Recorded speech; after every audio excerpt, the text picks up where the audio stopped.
Back in June 2021, I purchased a Canon Sure Shot Supreme in a local charity shop for £5.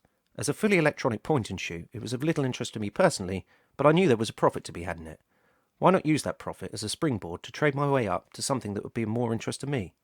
If you remember, my last trade was the fifth in this series, a Canon 7 rangefinder. After fees, it brought my latest total to £302.17. I spotted this interesting beast in an auction, a fairly unique 35mm panoramic camera from the Soviet Union called a Horizont, which I ended up purchasing for £94.80. What's nice about the Horizont is it's a true panoramic 35mm, taking a single shot over two standard 35mm frames, unlike other 35mm cameras that claim to be panoramic but simply crop the top and the bottom of a single 35mm frame. What's even more interesting is how the Horizont cleverly achieves a single two-frame shot. That little 28mm f2.8 lens actually rotates 120 degrees when the shutter's fired, something that looks very odd when you first see it. There are a few iterations of the Horizont, which as I understand it is still being made today in some form or another. This is the first, from the 1960s. It has a typical solid heavy build quality that you'd associate with cameras from Zenit. It is fully manual with very little in the way of controls. There's a dial on the top of the camera with selectable shutter speeds of 1/30th, 1/60th, 125th and 1/250th, and apertures from 2.8 to f16.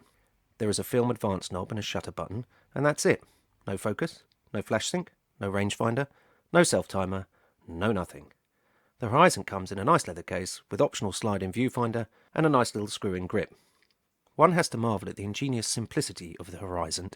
Whilst it's extremely limiting when it comes to exposure speeds and focus, it is a very novel, compact approach to achieving proper panoramic photos on 35mm film.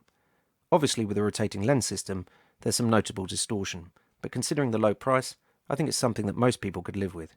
It's far from perfect, particularly when it comes to overall sharpness, but has a certain charm all of its own. As the Horizont lacks any focusing, you'll want to get to know the depth of field table for each of the various apertures. As you can see, I missed focus on a lot of my test shots, as the point of focus is about 5 meters at f2.8. One thing to bear in mind, however, is film processing. If you have your film developed by a lab, then you will need to make sure that they're geared up for the panoramic format. If you develop at home and scan your negatives, you'll need to make sure that your scanner can handle the longer frames. I'm lucky enough to have a Pakon 135 Plus, which can scan the negatives, but it is not something that can be done through the normal software.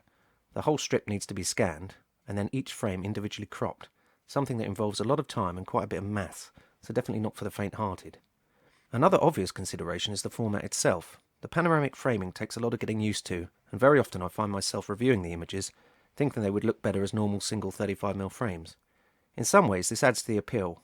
As a photographer, it's good to challenge yourself, and this is a great way of spicing things up if you feel your photography has got stuck in a rut.